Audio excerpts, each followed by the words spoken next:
My fiancé demanded, "Cancel your best friend as best man. I want my ex there instead." I said, "Interesting choice." Then I canceled the entire wedding and sent her ex an invoice for the deposit with "thanks for the inspiration" attached. Her panicked voicemails revealed I, 29 male, am sitting in what was supposed to be my wedding venue in 3 weeks, watching the event coordinator pack up the sample centerpieces. Just sent the cancellation emails to 150 guests. My phone's been buzzing non-stop for the past 4 hours, but I'm oddly calm about the whole thing. Let me back up. I've been with Meredith, 27, for 3.5 years, engaged for 8 months. The wedding planning had been mostly smooth. She handled decorations, I handled logistics, we both compromised on the guest list. Normal couple stuff.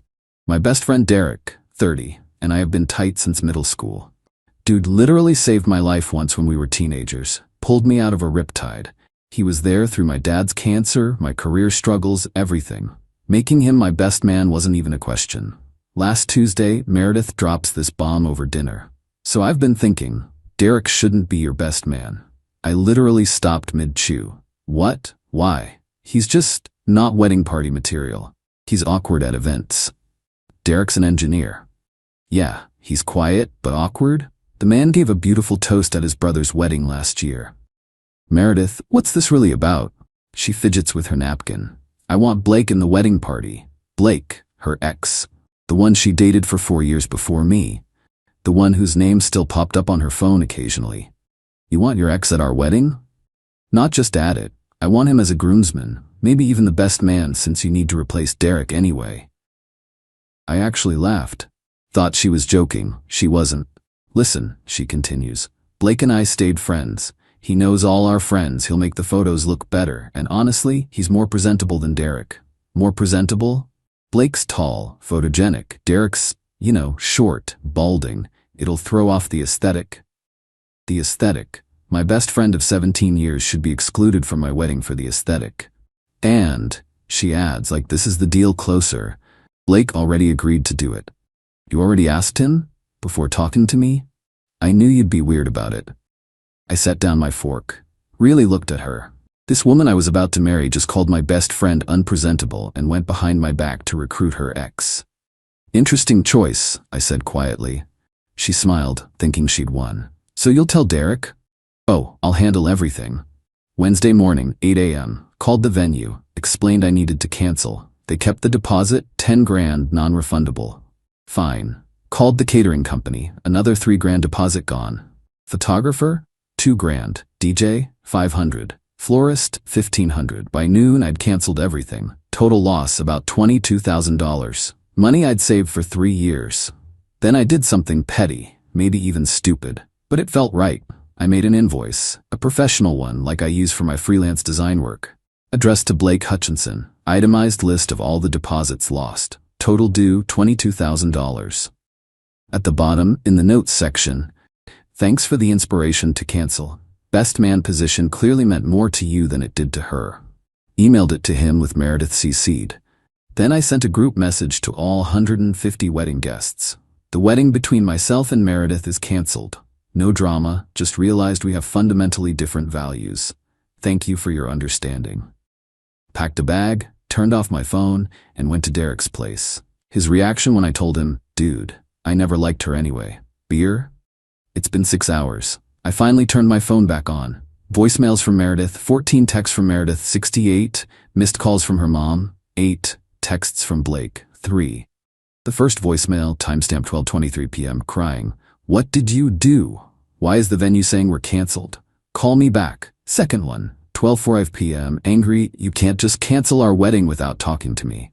Third one, 1:15 p.m., panicked. Blake just showed me some invoice. What is this? This is insane. Fourth one, 1:30 p.m., bargaining. Okay, Derek can be best man. Blake doesn't have to be in the wedding. Please call me back. Fifth one, 2 p.m., desperate. My mom is freaking out. Everyone's calling about the cancellation email. We can fix this. I listened to all of them. Blake's texts were actually hilarious. Bro, this invoice is a joke, right? I'm not paying for your wedding drama. Tell Meredith to stop calling me. The entitlement is staggering. She really thought I'd just accept it? Replace my best friend with her ex for photos? Derek's letting me crash here while I figure out next steps. We're currently 3 beers deep, playing Call of Duty, and honestly, I haven't felt this clear-headed in months. Update 1, 2 days later. The last 48 hours have been educational. First, Meredith showed up at Derek's apartment yesterday morning. Full makeup, red dress, she knows it's my favorite, holding a box of my stuff from our apartment. Derek answered the door. He doesn't want to see you. This is between me and my fiancée. Ex-fiancée, Derek corrected. I came to the door. Mistake. Baby, please, she starts. This is crazy. You can't throw away 3 years over one tiny request. Tiny request? You wanted to replace my best friend with your ex. I was thinking about the photos, our memories. Is that so wrong? You called Derek unpresentable. Derek, from behind me. I'm literally right here. Meredith ignored him. Can we just talk, privately? We can talk right here. She huffed. Fine. Mom wants to know who's paying her back for the dress. Her dress. $3,000 designer dress that her mom insisted on buying despite us saying we'd handle it. That's between you and your mom. You canceled the wedding. You wanted your ex as my best man. I said he could be a groomsman, maybe best man. It was a suggestion. Derek actually snorted. You literally told Blake he could do it before even asking. She spun on him. This is your fault. If you weren't so, she gestured vaguely at him, this wouldn't have happened. So what? Derek asked calmly. Short? Bald? Not Instagram worthy? Her face went red. I didn't mean. Yes, you did, I said. And that's the problem. You prioritize appearances over actual relationships. Then came the tactical nuke. Besides, Blake's married. Record scratch moment. What? Yeah, saw it on Facebook yesterday. Got married 6 months ago. Small ceremony. Guess he didn't mention that when you were planning his role in our wedding? Her face went from red to white. She pulled out her phone, furiously scrolling. Found it. Her expression was something. He said he was single. Why would that matter if he was just being a groomsman? Silence. Then her mom's car pulled up. Patricia got out looking like she was ready for war. What is this nonsense about canceling? Do you know how much we've invested? I've invested $22,000 in deposits, Patricia. That's your choice. We bought the dress, the shoes, the jewelry. Again, your choice. I said we didn't need help. How dare you embarrass us like this? Everyone's asking what happened. Derek pulled out his phone, started recording. For legal purposes, he said cheerfully. Patricia went nuclear. You pathetic little man. My daughter was doing you a favor marrying you. You'll never find anyone better. I'd rather be alone than with someone who thinks I'm an aesthetic accessory. Meredith was now crying. Big dramatic tears. I just wanted nice photos. Is that a crime? No, but lying about Blake being single is pretty sketchy. I didn't lie, I just didn't know. Patricia grabbed her daughter's arm. Come on, let the loser stew in his mistake. You'll be begging us to come back.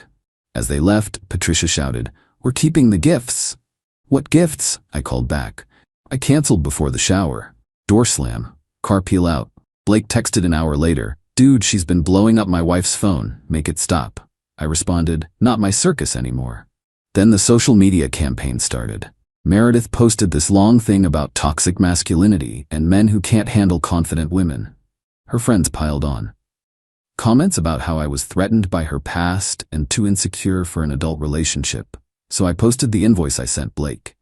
No context, just the image. Comments exploded. People asking why her ex got a wedding cancellation invoice, why his name was even involved. The narrative crumbled fast. Her sister Anna actually texted me. Is it true she wanted Blake as best man? Yup. Jesus. I'm sorry. She told us you were jealous of their friendship.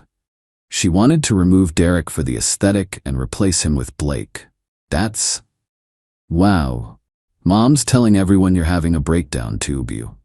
I'm playing video games and eating pizza with Derek. Most peaceful I've been in months. Good for you.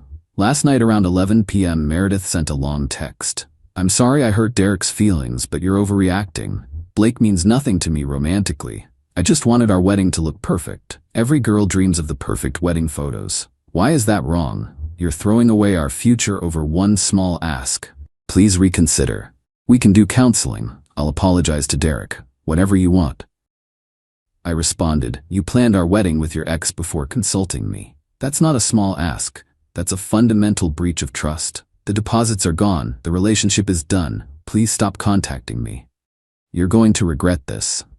I already regret not seeing the red flags sooner.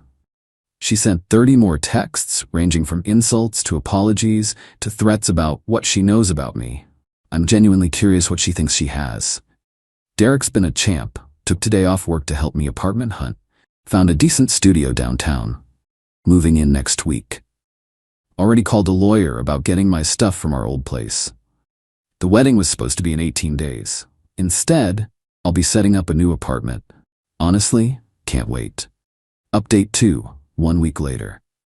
Thought I was done updating, but the entitlement has reached new heights, and y'all deserve to hear this. Moved into my new studio apartment 3 days ago. Derek and his brother helped. Was feeling good, finally processing everything in peace. Then Wednesday happened. Got a call from my credit card company about suspicious activity. Someone tried to buy $8,000 worth of furniture online using my card. Shipping address? The apartment I'd shared with Meredith. Canceled the card immediately, disputed the charges, and filed a police report. The officer taking the report actually said, "Let me guess, bad breakup? Canceled wedding." Yeah, we see this a lot. While I'm at the police station, I get a text from my buddy who works at the Mercedes dealership. "Yo, your ex just tried to trade in your car for a new lease. We refused since her name's not on the title, but thought you should know. My car, that I bought 2 years ago, that only has my name on everything." I raced over there. Sure enough, Meredith's there with Blake. Apparently his wife kicked him out after the invoice incident, arguing with the sales manager. "It's community property," she's saying. "We were never married," I said, walking in. She spun around. "Oh, now you show up. To stop you from stealing my car?" "Yeah." Blake stepped forward, trying to look intimidating. "Hey man, she just needs some help getting back on her feet." "With my car? After your involvement destroyed our relationship?" "I didn't destroy anything. You're the one who went nuclear over nothing." The sales manager looked entertained. "Sir, would you like us to call the police?" "Already filed a report for the credit card fraud." Meredith's face went pale. "Credit card fraud? I used the card for necessities. $8,000 in furniture? I need somewhere to sit." "You have furniture." "It doesn't match my new aesthetic." The manager actually laughed, then covered it with a cough. Blake tried to play mediator. "Look, just let her use the car for a few weeks. The married man who was going to be my best man wants me to loan my ex my car? That's rich. I'm separated. Because of this situation?" Silence. The manager suggested they leave. Meredith started crying again, but not sad crying, angry crying. "You've ruined everything. My wedding, my home, my stability. You ruined it yourself when you prioritized your ex over our relationship. It was about photos." Derek, who'd apparently followed me there, solid friend, piped up, "No, it was about control and disrespect." She turned on him. "Nobody asked you, Chrome Dome." Derek just smiled. Still bitter about the aesthetics? That's when Blake's wife showed up. Yeah, that escalation. Tall woman, designer, everything, looking furious. "There you are." Blake went white. "Babe, I can explain." "Explain why you're helping your ex steal her ex's car?" Meredith stepped forward. "We're just friends." "Friends? Friends? You asked him to be in your wedding. He told me he was helping a coworker move." Plot twist. Blake stammered. "It wasn't like that." His wife turned to me. "Is this the guy?" Referring to me. "I'm the one who canceled the wedding when I found out about their arrangement." She nodded. "The invoice sender. Creative. I liked that." Then she turned to Blake. "Get in the car. Now." "Lauren, please." "Car. Now." He slunk away like a scolded dog. Lauren looked at Meredith. "Stay away from my husband. I don't care what history you have." "I didn't know you existed," Meredith protested. "He's worn a wedding ring for 6 months." Another silence. Lauren left. Meredith stood there, carless, accompliceless, crying again. The manager asked us all to leave. In the parking lot, Meredith made one last attempt. "Can you at least give me a ride home?" "Call an Uber." "I don't have money. You canceled all my cards." "They were my cards. You were an authorized user." "This is financial abuse." Derek laughed. Actually laughed. "No, this is consequences." Yesterday I got a call from her dad. First time Richard has ever called me directly. "Son, what's this about credit card fraud?" Explained the situation. Long silence. Then, "Jesus Christ, Patricia told me you were being vindictive, but $8,000. On furniture. After we'd already ended things. I'll handle it. Send me the police report number. We'll pay it back if the charges go through. Richard, I don't want... No, I'm sorry. I knew she had issues with Blake, but this is beyond acceptable. Issues? Another pause. She never got over him choosing Lauren. This was probably some weird revenge thing, using you to get to him. Well, that's a fun revelation. You're saying she wanted him in our wedding to make his wife jealous? I'm saying my daughter needs therapy, and you dodged a bullet. I'll handle the money. You take care of yourself. Today woke up to find out Meredith started a GoFundMe. Help me rebuild after domestic abuse. Goal: $25,000. The description claimed I isolated her from friends, controlled all finances, and abandoned her with nothing. Already had $300 from sympathetic strangers. Derek screenshot it and sent it to his lawyer friend. Within 2 hours, it was taken down for fraud. Her mom called me screaming about ruining Meredith's future. Patricia, she committed credit card fraud and lied on a fundraising site. She's heartbroken. You broke her. She tried to steal my car with her married ex-boyfriend. He's separated. Because of her. Click. The wedding would have been next Saturday. Instead, Derek and I are doing a barbecue at his place, calling it the Dodged a Bullet barbecue. His brother's bringing his smoker. My cousin's band is playing. We invited everyone who was supposed to come to the wedding. Currently RSVPs, 73 yes, 12 no. The rest haven't responded. Her sister Anna messaged, "Can I come to the barbecue? I'll bring potato salad." Aren't you Meredith's sister? Yeah, but she tried to steal your car. That's fucked up. Plus, Derek seems cool, and she was horrible to him. So Meredith's own sister is coming to my anti-wedding party. Life's wild sometimes. Final update, 3 weeks later. Wedding day came and went. The Dodged a Bullet barbecue was incredible. 84 people showed up, including Anna, Meredith's sister, who brought the best potato salad I've ever had and stayed till 2 a.m. doing shots with Derek's brother. But that's not why I'm updating. Remember the invoice I sent Blake?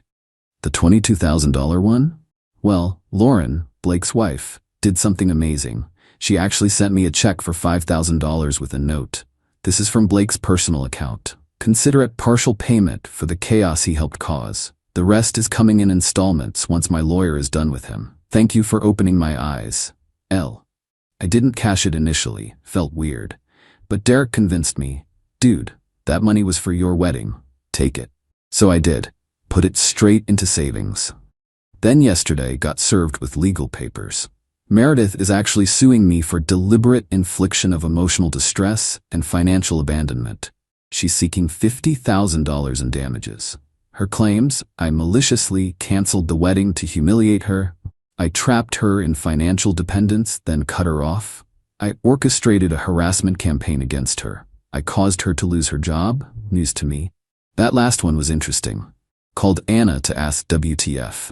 Oh yeah, she got fired last week, kept missing work to deal with the wedding crisis, and then they found out she was using company time to plan her GoFundMe and talk to lawyers. Her own choices got her fired. But somehow that's my fault?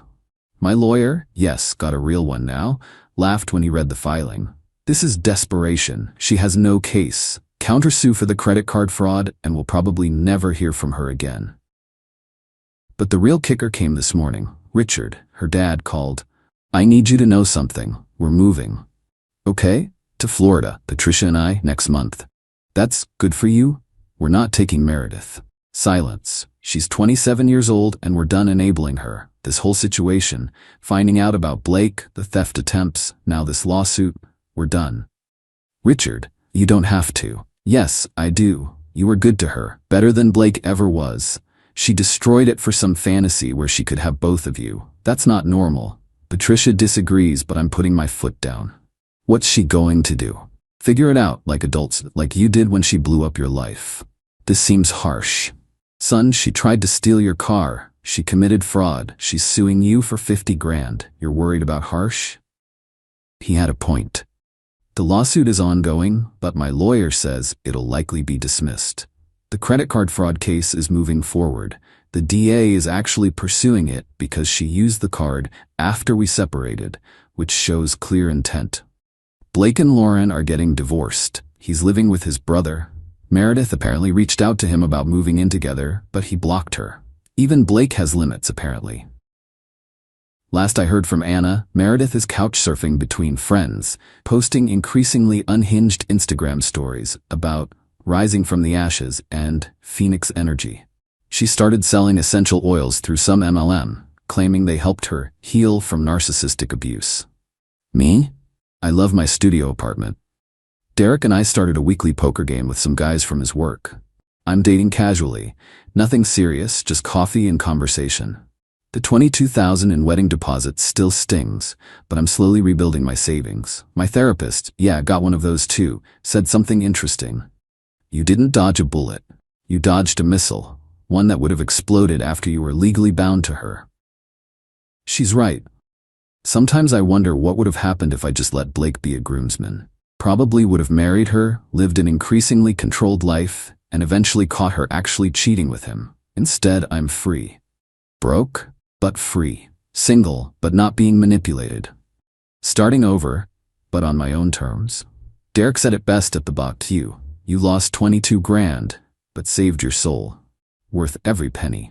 And if you're wondering, yes, I kept the invoice framed. It's hanging in my bathroom. Derek calls it my liberation certificate. Patricia still sends me nasty texts occasionally. I don't respond.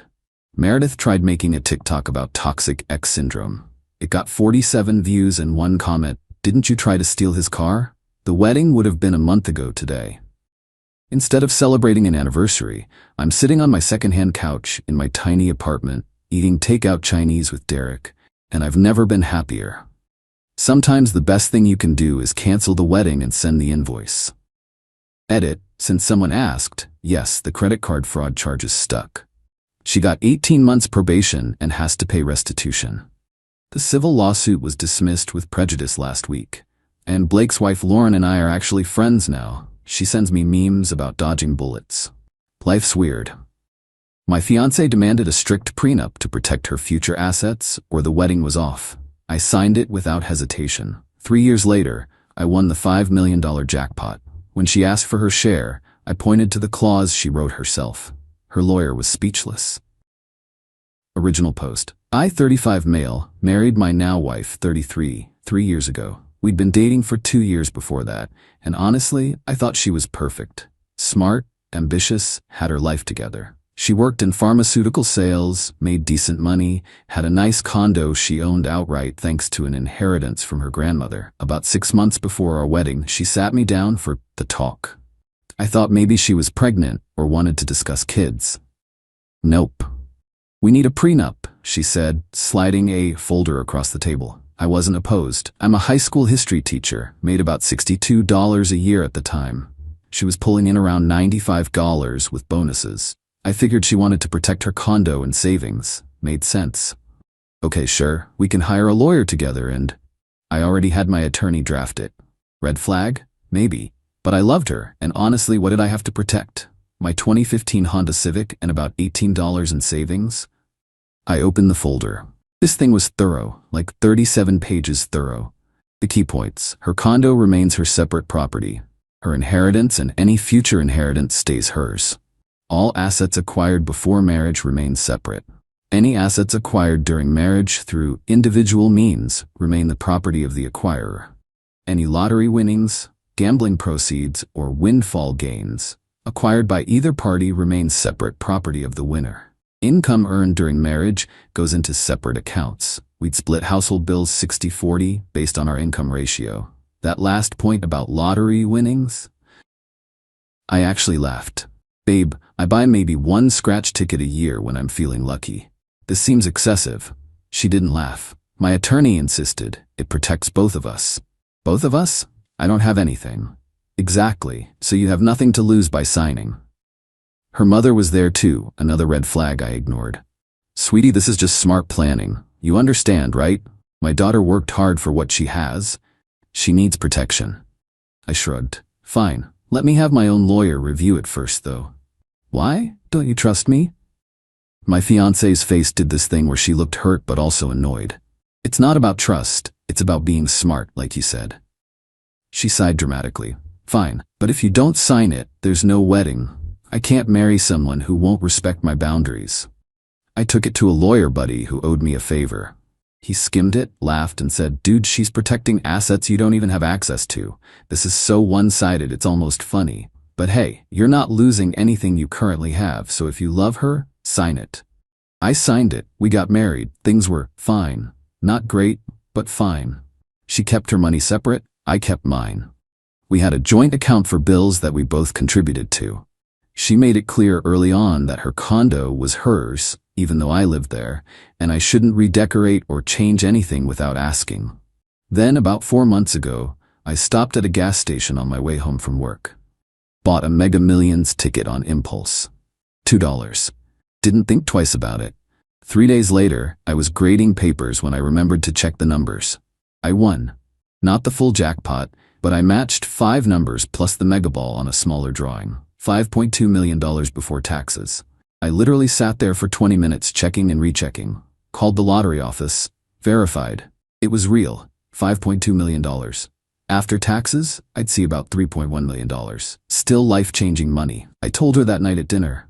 "You're joking." "I'm not. I verified it 3 times. I have to go claim it tomorrow." She dropped her fork. Oh my God, we're rich." "Well, I'm comfortable now. We'll be fine." "We'll be fine? This is our money."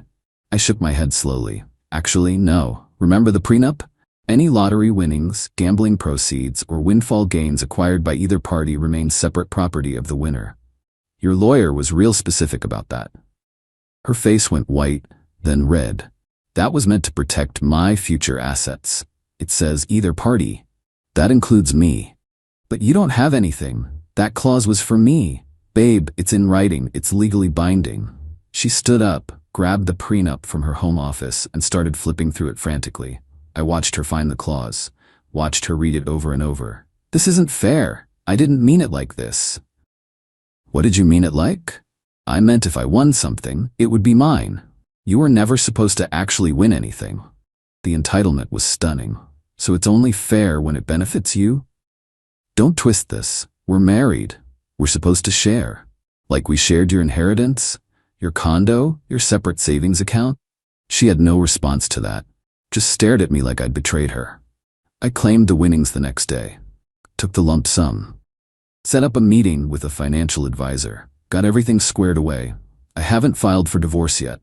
But I'm living in my own apartment now. A nice one. Paid cash for a year up front. Gave my notice at the school for the end of the year. Wanted to finish with my students. The real drama started when her family found out. Update 1, 2 weeks later. So the last 2 weeks have been absolutely insane. My wife's family has gone completely off the rails, and I'm documenting everything because this feels like it's heading toward legal territory. The family intervention.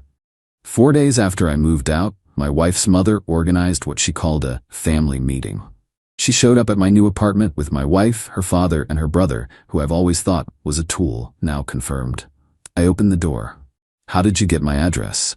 My wife: "I followed you from school." Creepy, but whatever. "What do you want?" Her mother pushed past me into my apartment. "We need to talk about this situation you've created." I didn't create any situation. I won money that the prenup says is mine. Her brother: "Don't be dense. You know that clause wasn't meant for you. It says either party. I'm a party. It applies to me." Her father, who'd been quiet until now: "Son, be reasonable. You were making teacher money when you signed that. The spirit of the agreement was to protect existing wealth." The spirit? It's a legal document. The words matter. My wife started crying. "How can you be so cold? I thought you loved me." "I do love you, but you made it very clear when we got married that we keep our finances separate. I'm just following the rules you set."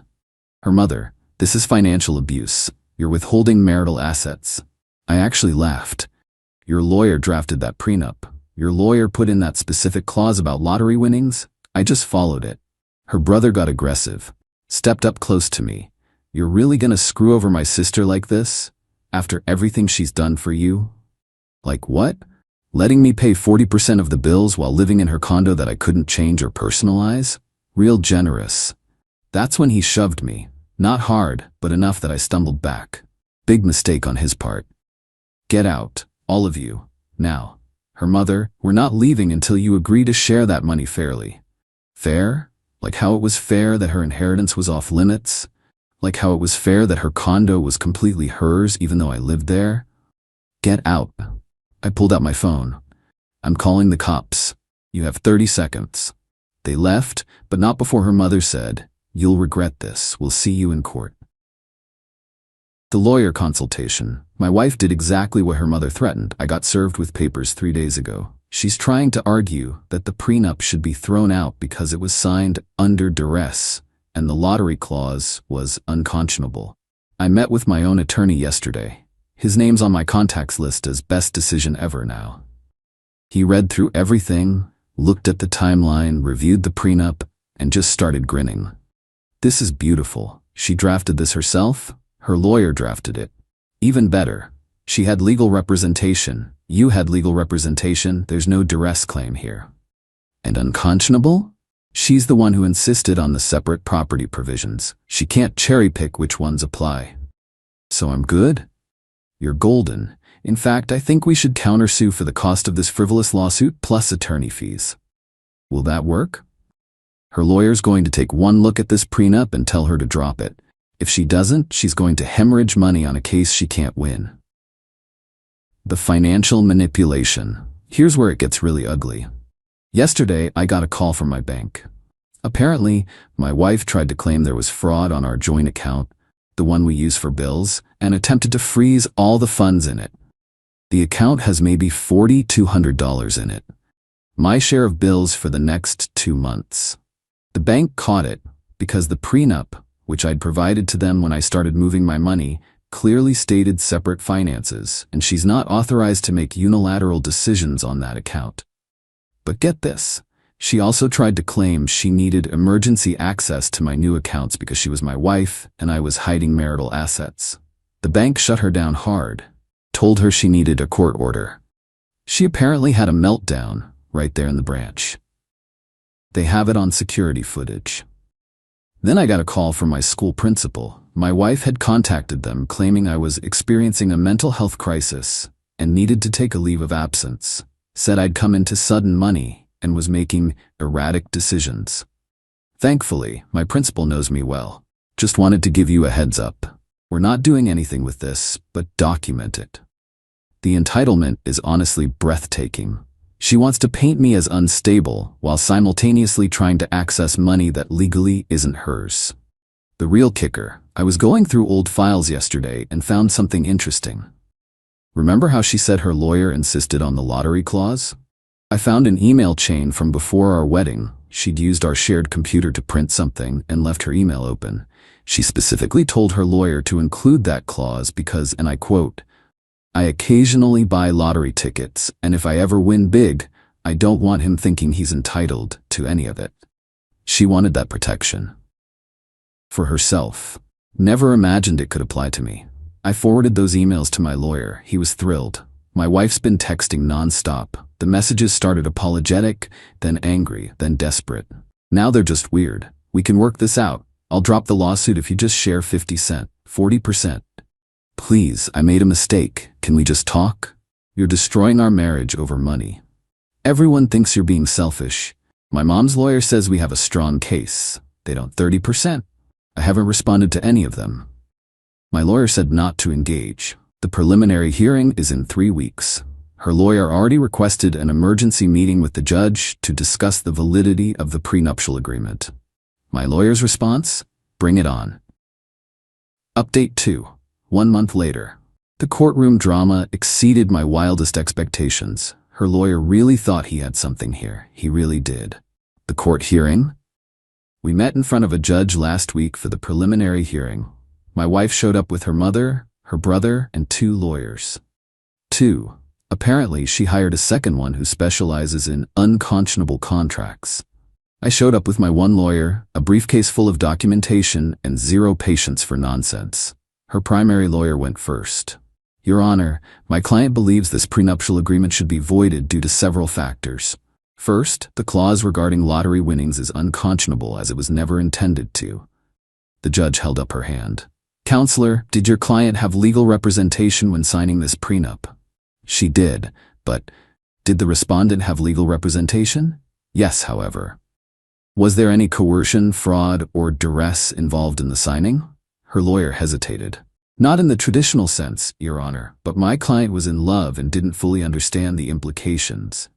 So she signed a legal document with a lawyer present of her own free will? Yes, Your Honor. And this prenup was drafted by her attorney, correct? That's correct, but the specific lottery clause was meant to protect her future. The judge cut him off again. Counselor, I've reviewed this document. The language is crystal clear. Either party means both parties. That's basic contract law. Do you have any legal precedent suggesting otherwise? He didn't. He stammered through some nonsense about the spirit of the agreement and how I was being unfair. Then my lawyer stood up. Oh man, this was beautiful. Your Honor, I'd like to submit several pieces of evidence. First, an email chain from before the marriage, where the plaintiff specifically requested this clause to protect her own lottery activities. Second, documentation showing that for the entire marriage, the plaintiff insisted on completely separate finances per her own demands. Third, bank records showing she never contributed to his separate accounts or allowed him access to hers. Fourth, testimony from the plaintiff's own mother, stating that the prenup was designed to protect what's hers. He laid it all out. Every email, every bank statement, every text message where she'd told me, my money is mine. The judge looked at my wife. Ma'am, you had this prenup drafted specifically to keep assets separate. You insisted your husband sign it or there would be no wedding.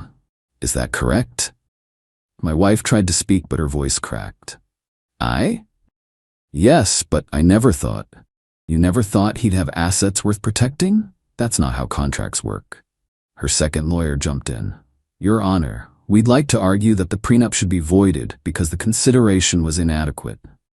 My client brought significantly more assets to the marriage, and she wanted to keep them separate, which this prenup allows her to do. You can't have it both ways, counselor. Then came the nuclear moment. My lawyer pulled out another document.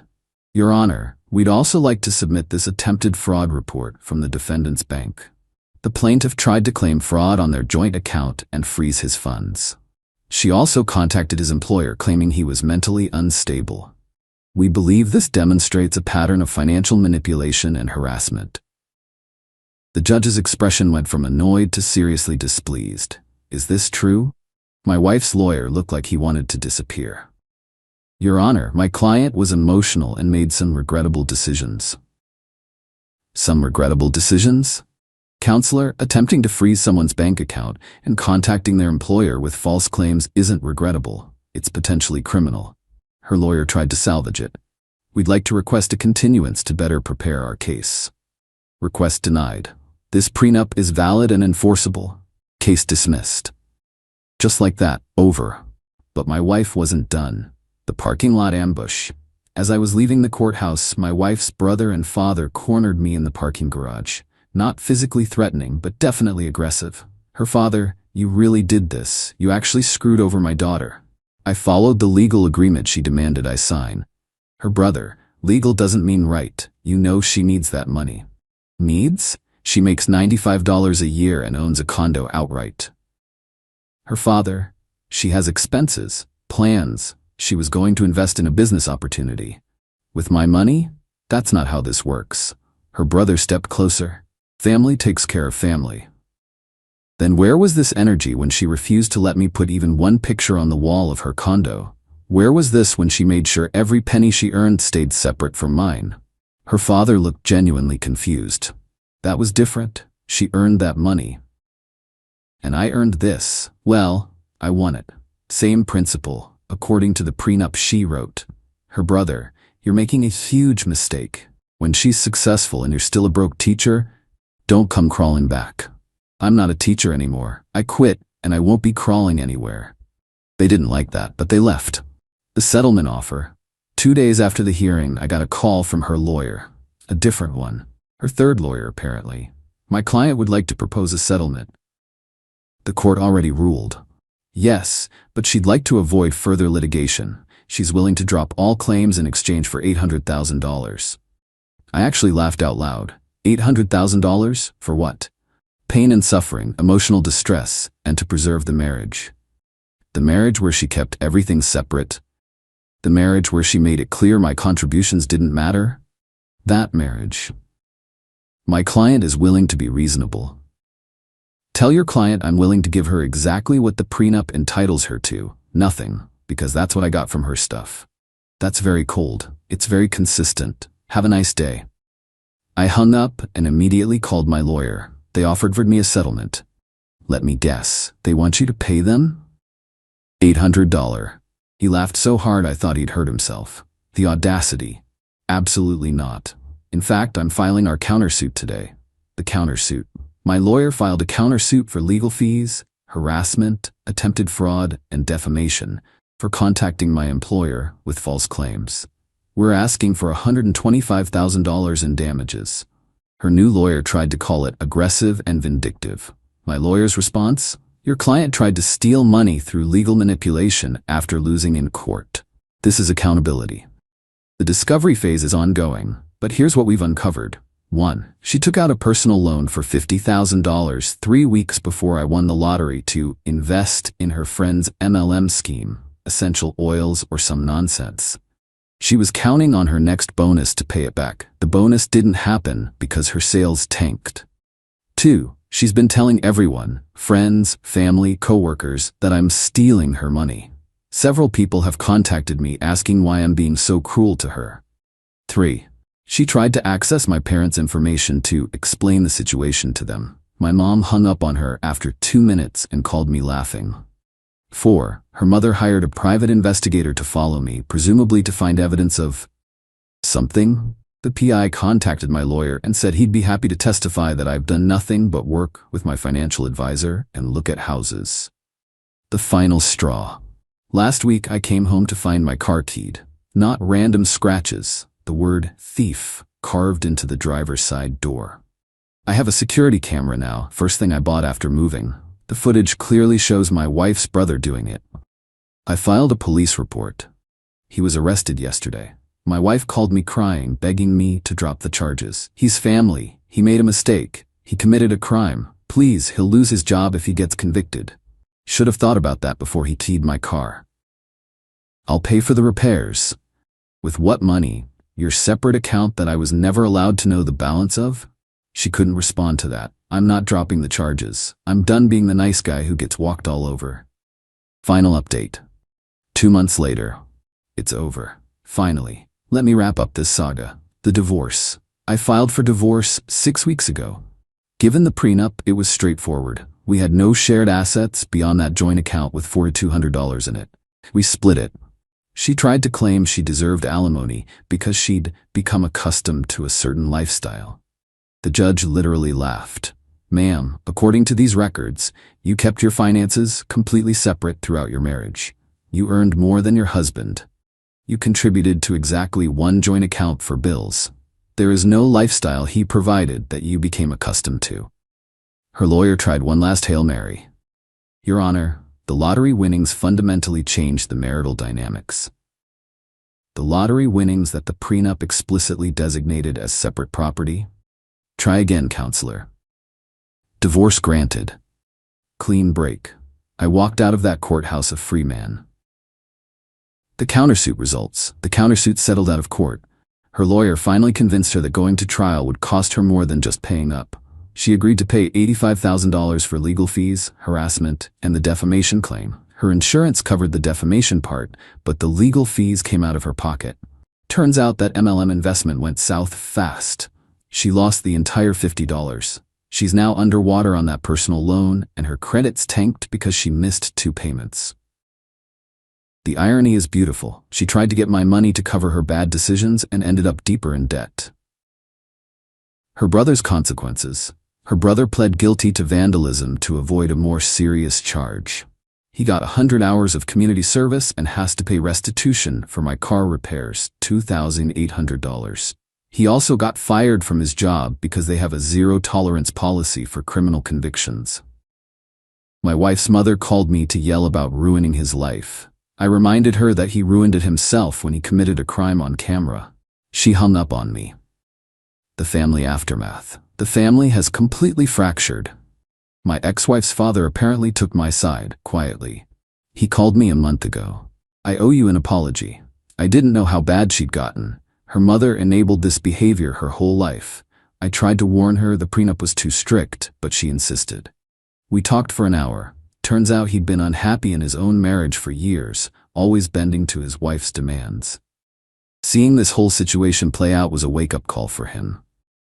He's filing for divorce too.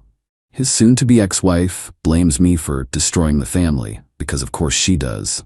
My ex-wife moved back in with her mother. She's apparently miserable. Her friends distanced themselves after the truth came out about her behavior. The ones who stayed told me privately that she's been insufferable, constantly playing victim. She sent one final text 2 weeks ago. "I hope you're happy alone with your money." I didn't respond. But honestly, yeah, I am happy. Where I am now. I bought a house.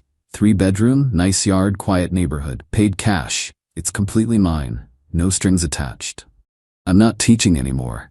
Instead, I started a scholarship fund for low-income students. Donated $500 to it up front. The rest of my winnings are invested conservatively. I'm living off the interest, volunteering at a local community center, and actually enjoying life for the first time in years. I realized something during this whole mess. My ex-wife never saw me as a partner. I was someone who helped with bills and didn't interfere with her life. The second I had something of value, she felt entitled to it, while still keeping everything of hers locked away. The prenup she insisted on wasn't about protection, it was about control. She wanted the freedom to keep everything separate, while having the security of a husband. She just never expected that arrangement to benefit me instead of her. What I learned. People show you who they are. My ex-wife showed me repeatedly that she valued her independence and her assets above our partnership. I just didn't want to see it. When she insisted on that prenup, when she wouldn't let me hang pictures in her condo, when she kept her accounts completely separate, those weren't just quirks. They were warnings. The lottery money didn't change who I am. It just revealed who she was. And you know what? That $2 lottery ticket was the best money I ever spent. Not because of the jackpot, but because it showed me the truth before I wasted more years with someone who saw me as convenient rather than essential. Some people in my life think I should have shared the money. They say marriage is about compromise and generosity. And they're right, marriage is about those things, but our marriage never was. She made sure of that. I don't regret the divorce. I don't regret enforcing the prenup. And I definitely don't regret putting my foot down when she tried to manipulate and harass me into giving up what was legally mine. The best revenge isn't living well. It's living authentically, on your own terms, without someone trying to control your every move while keeping you at arm's length. I'm good. More than good. I'm free. And the prenup she demanded to protect herself, it protected me instead. Beautifully. Perfectly. Exactly as written. Thanks for following this journey, Reddit. Time to move forward and actually enjoy life. My fiancée insisted her brother be my best man. He lost our $10,000 wedding rings the night before the ceremony. I said, accidents happen. Then I showed her dad the pawnshop receipt with her brother's signature on it. He wasn't just missing rings anymore. I, 29 male, was supposed to get married yesterday. Instead, I'm sitting here with a beer, my buddy Raj, and the most expensive lesson about in-laws I've ever learned. Luna, 27, and I dated for 3 years, engaged for 1. Everything seemed perfect until she dropped the bomb 4 months ago. Her brother Devin, 24, had to be my best man. Not asked, told. He's my only sibling. It would mean everything to him. I already had my best friend Raj lined up. We've been boys since middle school. But Luna cried. Her mom Connie called me selfish. Her dad Frank said I needed to think about family unity. So I caved. Told Raj he was demoted to groomsman. He took it well, said he understood family pressure. Should have been my first red flag. Even Raj knew something was off. Devin was a character, unemployed entrepreneur who always had $1 million idea that needed just a small investment. Drove a leased BMW he couldn't afford. Designer clothes, but borrowed money for gas. You know the type. The bachelor party was a disaster. Devin insisted on planning it. Took us to this high-end club, ordered bottle service, then forgot his wallet. The bill was $3,400. Guess who paid? Then he tried to get everyone to hit a casino because he felt lucky. We bailed, but the rings. Luna wanted specific bands from this boutique jeweler, platinum, custom engraving the works. Total cost, $10,000. My entire bonus from work plus savings. Luna's ring alone was $7,000. Yesterday morning, wedding day. 10 a.m. ceremony at 2 p.m. Devin was supposed to have the rings. Classic best man duty, right? He shows up at my hotel room at 10:15, face white. Bro, the rings, I can't find them. My stomach dropped. What do you mean? I had them last night, in the little velvet box, but this morning, gone. I've looked everywhere. Raj immediately started searching Devin's car. I called the bar we'd been at. Luna called me crying. Devin had told her. Her whole family was in crisis mode. But here's the thing. I work in IT security. That I notice patterns. And Devin's story had holes. First, he was too specific about when he last saw them. 11:47 p.m. in the hotel safe. Nobody remembers that precisely unless they're creating an alibi. Second, he suggested we could just buy replacement bands for the ceremony and figure out the rest later. Who suggests replacing $10K rings like they're plastic toys? Third, and this was the kicker, he'd been asking about the ring's value 2 days ago. Damn, 10 grand. That's like serious money. Could probably get 5 grand easy from a pawn shop. While everyone panicked, I did something simple. I pulled up Google Maps and searched for pawn shops within 10 miles. Then I started calling. Fourth call. Yeah, we had a guy come in this morning with platinum wedding bands. Why? I drove there. Alone. Didn't tell anyone. The pawn shop owner showed me the rings, our initials engraved inside, our wedding date. The receipt had Devin's signature and driver's license photocopy. He'd pawned them for $4,500 at 8:30 a.m. I bought them back for $5,200. They add their profit immediately, scumbags. Took photos of everything. The receipt, the ID copy, the security footage they showed me of Devin haggling for more money. Drove back to the venue. Found Luna in her dress, crying with her bridesmaids. Baby, did you find them? Yeah, I found them. She hugged me. Where were they? At the pawn shop on Memorial Drive. Her face went from relief to confusion. What? How did they? Your brother pawned them this morning. Here's the receipt. The room went silent. Luna looked at the receipt. Her mom gasped. Her dad's face turned purple. This has to be a mistake, Luna said. They have security footage, his ID, his signature. But maybe someone stole them from him. And, Luna, he pawned our wedding rings for gambling money. That's when Devin walked in, fake concern plastered on his face. Any luck finding them? Frank, Luna's dad, stood up slowly. He's a big guy. Construction contractor. Hands like sledgehammers. You piece of shit. He showed Devin the receipt. Devin went white, then red, then started babbling. I was gonna get them back. I just needed quick cash. This guy owes me money and I thought I could double it, and Frank grabbed him by the collar. You stole from your sister's wedding? I was gonna get them back before. Before what? The ceremony in 3 hours? Update 1. The venue's bridal suite turned into Jerry Springer. Connie, Luna's mom, started wailing about how could you do this to your sister? Devin tried every excuse in the book. It was an investment opportunity. I was going to triple the money. You don't understand the pressure I'm under. I have debts you don't know about. That last one got Frank's attention. What debts? Turns out, our boy Devin owed $30,000 to various people, including, apparently, some informal lenders who don't accept payment plans. Luna was destroyed, but not in the way I expected. She turned to me, mascara running. We can still have the wedding, right? You got the rings back. We can just move forward. I stared at her. Your brother stole our wedding rings to gamble. But you got them back, and he's sick. He has a problem. We need to support him. Support him? He stole from us. He's family, and there it was. The word that apparently excused everything in Luna's world. You want to just pretend this didn't happen? I asked. I want to marry you, today, like we planned. With your brother as my best man? She paused. Well, no, obviously not. Raj can do it.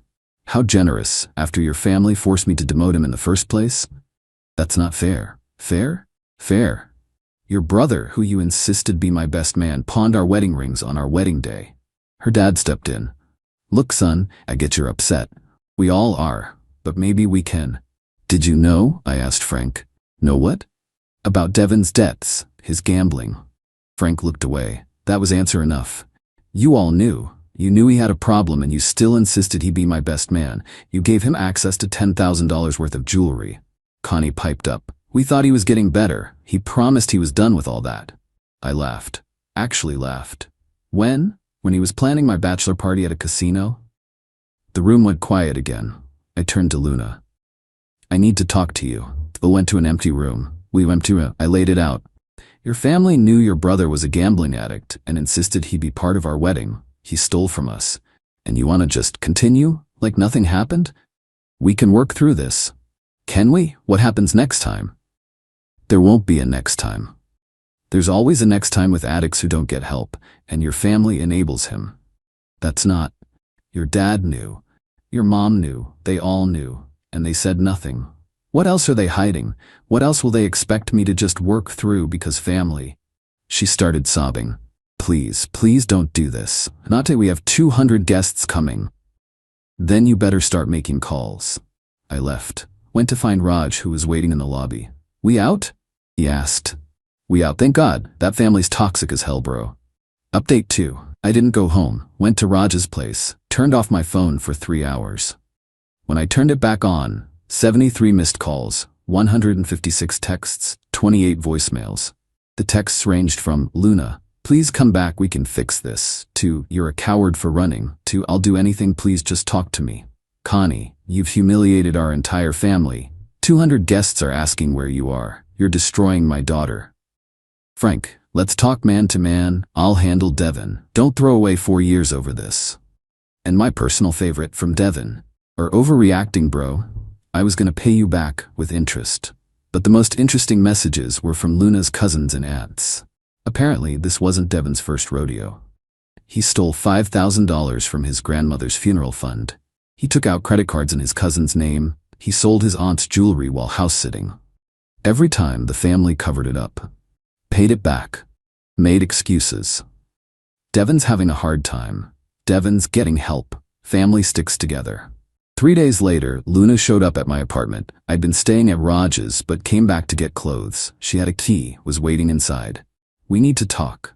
She looked rough. Hair unwashed, eyes puffy, wearing sweats. I've been thinking, she started. You were right about some things. Devin needs real help. Professional help. Okay. And I understand why you were upset. Upset? Your brother stole our wedding rings. I know. But can't we move past this? Start fresh? We can have a smaller wedding, no Devin involved. Luna, it's not just about Devin. Then what? It's about the fact that you knew. Your whole family knew he had problems and you all put him in a position to steal from us. We didn't know he would. You suspected enough that your dad wasn't surprised. Your mom immediately went into excuse mode. Nobody was shocked, Luna. They were just disappointed he got caught. She was quiet for a minute. So that's it? 4 years? Just done? You want me to marry into a family that will always put enabling Devin over everything else? Today it's wedding rings. What's next? Our kids' college funds. That's not fair. Your cousin Amy doesn't think so. She told me about the credit cards. Luna went pale. Amy needs to mind her own business. See? Even now, you're more mad at Amy for telling the truth than Devin for identity theft. She started crying again. I love you. I love you too. But I can't marry you. Not with your family, not with how you handle Devin. I'll cut him off. No, you won't. And even if you did, your parents wouldn't, and you'd resent me for it. This is who your family is. She left after calling me every name in the book. Update 3. A week passed. I started moving on. Returned some wedding stuff, lost deposits on others. Raj helped me box up Luna's things. Then shit got weird. First, Devin showed up at my work. Security called me down. Bro, we need to talk. No, we don't. Leave or I call the cops. You ruined my life. I ruined your life. You stole my wedding rings. I was going to pay you back, but you had to make it this big thing. Now my dad won't talk to me. Luna's depressed. My mom cries all day. Consequences. Weird how those work. You owe me. Security stepped in. Sir, you need to leave. I owe you? For what? I lost my job because of you. Turns out Frank had employed Devin in his construction company. After the wedding fiasco, he fired him. Also kicked him out of the apartment Frank owned that Devin lived in rent-free. Your dad fired you because you're a thief, not because of me. If you just kept your mouth shut, leave, now. He left, but not before keying my car in the parking garage. It cost $200 to fix. I filed a police report. Then came the social media campaign. Luna posted this long thing about how I abandoned her at the altar and couldn't handle family struggles, and showed my true colors when things got tough. People who knew the real story called her out immediately. But some distant friends bought it. Whatever. But then Connie escalated. She called my mom. My mom's a retired teacher, sweetest woman alive. Connie told her I was mentally unstable and needed help, and had violent tendencies that made Luna afraid for her safety. My mom called me panicked. I had to explain everything. Then my mom got pissed, like pissed. She called Connie back and apparently went full mama bear. I don't know exactly what was said, but Connie never contacted anyone in my family again. The worst part, they tried to stick me with wedding bills.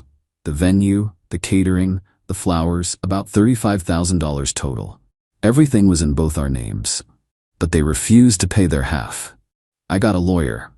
A good one. Turned out, when Devin pawned those rings and I bought them back, I kept all the documentation. My lawyer sent a demand letter. Pay half the wedding costs, or we pursue criminal charges against Devin for theft, plus a civil suit for the full ring value and my car damage. Suddenly, Frank found the money real quick. Update 4. 2 months passed. I was doing okay. Therapy helped? Yeah, I went. Dealing with this crap was intense. Started dating casually. Got a promotion at work. Life was moving forward. Then I got a call from Amy, Luna's cousin, who'd warned me about Devin. You need to know something. Amy, I'm done with all that. No, listen. Devin's in the hospital. Apparently, those informal lenders he owed money to had come collecting. Broken arm, cracked ribs, concussion. He'd been trying to pay them off with money he was stealing from his new job at an electronics store. Got caught, got fired, couldn't pay, got beat. Why are you telling me this? Because Luna's been telling everyone it's your fault. That if you hadn't ruined the wedding and gotten him fired from Frank's company, he would have been able to pay them back. That's insane. Yeah, well, that's the story. And some of the family believes it. Of course they do. There's more. She's engaged. What? It's been 2 months? Yeah, to her ex Thomas, the one she dated before you. Apparently he was there for her after the wedding fell apart. I laughed. Actually laughed. Let me guess, Thomas has money? His family owns 3 restaurants. Perfect. Hope he enjoys the in-laws. But Amy wasn't done. Frank's lost his business. What?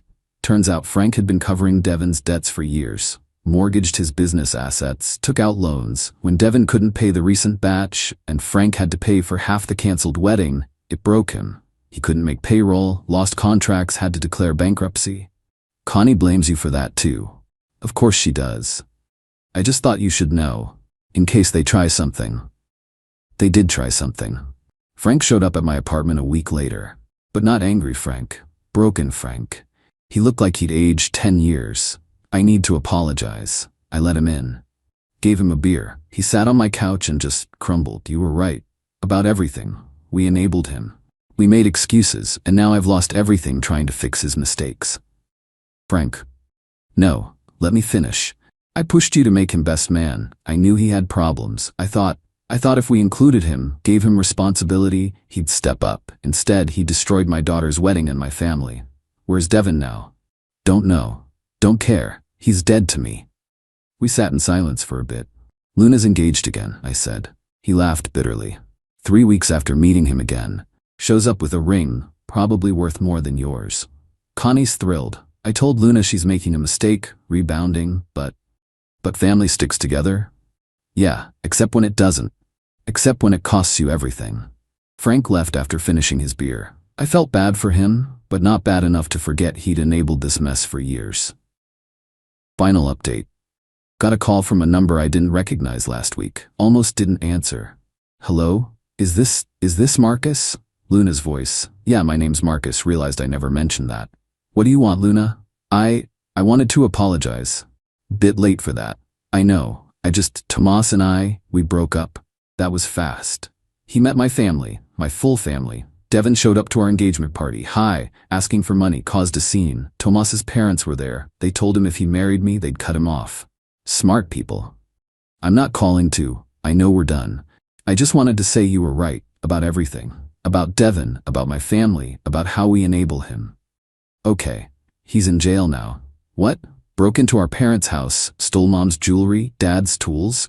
They finally pressed charges. He's looking at 3 to 5 years. Good. Maybe he'll get help. Maybe. Mom still visits him every week, puts money in his commissary. Dad won't speak to either of them. That's their choice. I know, I'm sorry for everything, for insisting Devin be your best man, for not standing by you when he stole from us, for trying to guilt you into still marrying me. You deserved better. Yeah, I did. Are you happy? I am, actually. Dating someone new, someone with a normal family who doesn't steal wedding rings. She laughed, but it sounded sad. I'm glad, really.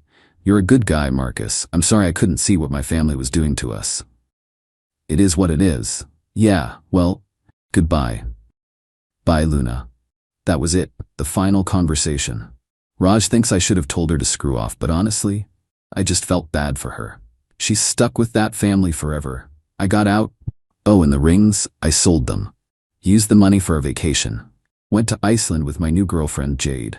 Her family's biggest drama is arguing about restaurant choices. It's refreshing as hell. Looking back, Devin stealing those rings was the best thing that could have happened. Showed me exactly who that family was before I legally bound myself to them. Sometimes the worst moments save you from even worse futures. To anyone dealing with toxic in-laws or a partner who enables family dysfunction, run. It doesn't get better, it gets worse. And when someone shows you who they are, believe them the first time. Thanks for reading this novel. Felt good to get it all out. Edit, for everyone asking, yes, I got my $200 back for the car damage. My insurance went after Devin, got a judgment against him. Will I ever see that money? Probably not. But it's on his record. Edit 2. Some people saying I was too harsh on Luna. Maybe.